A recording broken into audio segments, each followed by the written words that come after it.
Real quick before, we'll give a chance for a couple more people to come in. So we cut two things out almost. I'll just go like a 5-minute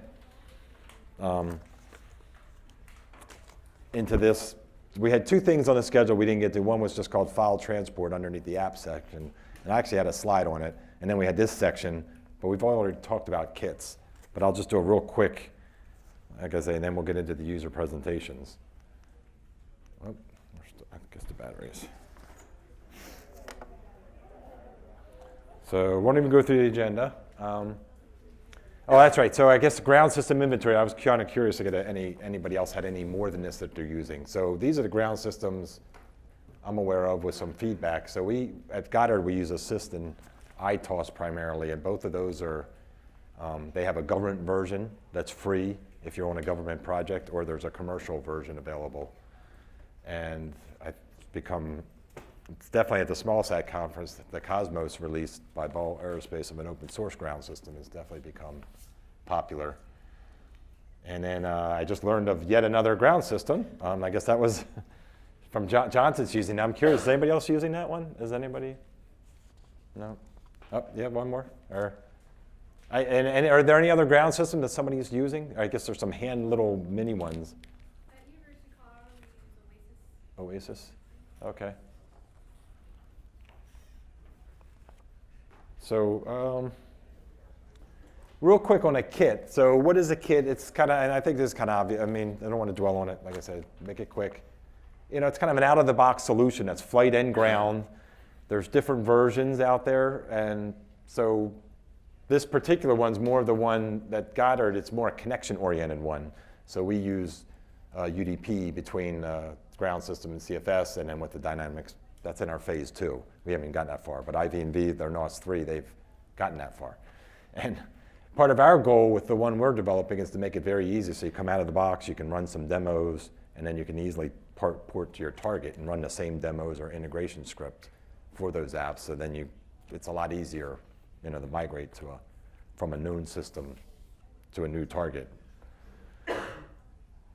And so why do we do them? I mean, I think it's starting to become one, it's education and training, and that's come out already today. It's easier to port from a working system. And one thing that I mentioned one of the intro slides, and it'd be great to see, and I think the Hammers company is already doing this with their ITOS implementation, is to rehost all the build tests that have come with the cFS. So they're looking at making those available to end users, so then you could do regression tests. So if you make any local mission mods, you can change the build test and rerun them.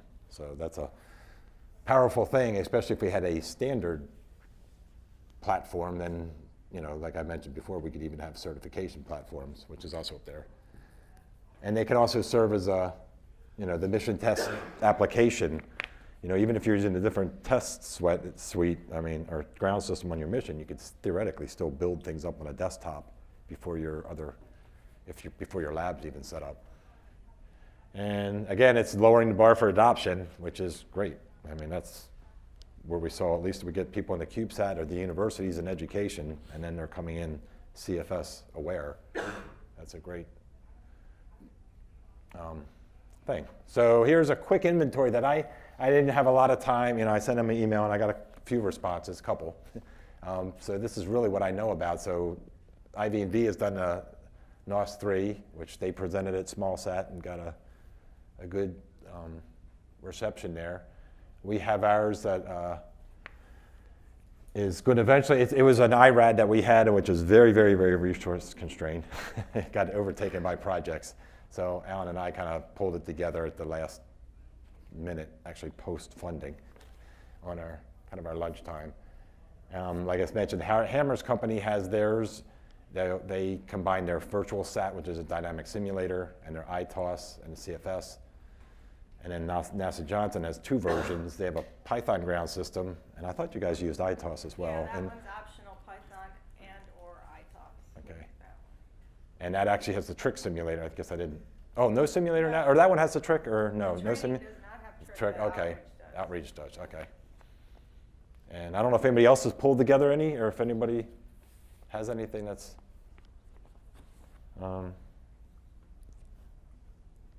So I wasn't going to, and I was just going to skip through. I was going to show two architecture pictures. I didn't have one of your, and so this is the NOS one, and I don't know if John has more insight to it, but it's kind of, the only reason I was just going to point out two ways people approach kits, what I thought was kind of interesting.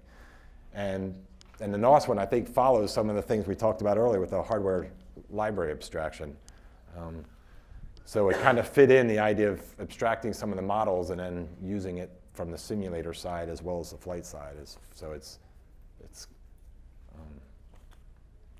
I'm not an expert, obviously, in their system, but it was kind of, so I bring this one up because I think, and Laurie can help me here, so this is the hammerset, which I think they've done more of an integrated model. So the cFS runs in the context of their virtual sat kernel. So we're almost and I think that's part of keeping the timing for the simulator and the cFS, and they all kind of run from the same environment, whereas ours was more connection oriented, so we got to manage time across the network for keeping the simulator. Anyway, I thought that was interesting. There's two ways, and I thought that's how you ran Trick Simulator was the master, and cFS was kind of, Well, so, or maybe I should, sorry. no, that's, Oh, he replaced the batteries. oh, that's right. All right. There it is. He put the batteries, new batteries. So, I was going to say in the two kits you mentioned here, both of those are the UDP connection. Oh, okay. Similar to, I think, how you were running. okay. But there's that independent embedded cFS Trick product that's just sort of a separate product that it's not a kit, it's just Okay. one thing that we give away to people who want to run CFS within the Trick environment. I got you. As that picture shows. Okay. And I think NOS 3 is available, right, from an available, so that one's freely available.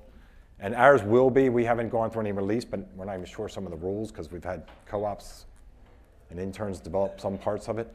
So we've got to figure out what we're allowed to. But the pieces we used, and a lot of the glue code is, and like our prototype TFTP app, I'm not even sure how we, that's kind of a long, weird history. That was the only thing I was going to mention. We had a section on file transport. So these are the three I am aware of that people are using. And if there's any other ones people want to share. So we have CFTP, and there's a CFTP app that is open source. And I don't know if everybody's used it. It's pretty intimidating. It's got a lot of options, and it's pretty complicated. I've heard that there's a class 1, very simple one we have around somewhere, but I haven't actually seen it. And that's, be really nice for an out-of-the-box kit where you got a simple class 1, just get the files up and down. And that gets us, number 2 is more like that. Well, I guess related to CFTP, the only engine I'm aware of run on assistant ITOS. I don't know if other ground systems, I'm sure they're out there, but you need the ground side as well. TFTP, we have a prototype in our kit. And Jonathan mentioned the same satellite servicing organization. And we're sharing the same one right now. And the only thing we added was a little Ruby, so it's actually a server on the flight side, and on the Ruby client is on the, but it's not officially installed into, we've kind of jury-rigged it. So it's not a clean extension of the Cosmos ground system yet, but we'll get it there. Sure. Uh-huh. So the TFTP app here, we're going to make that open source. That is a CFS application. The intent is you have a distributed system with a bunch of processors or partitions, whatever. You still need to be able to move files around. So use the CFTP to get it to the spacecraft, and then you move it around locally using TFTP.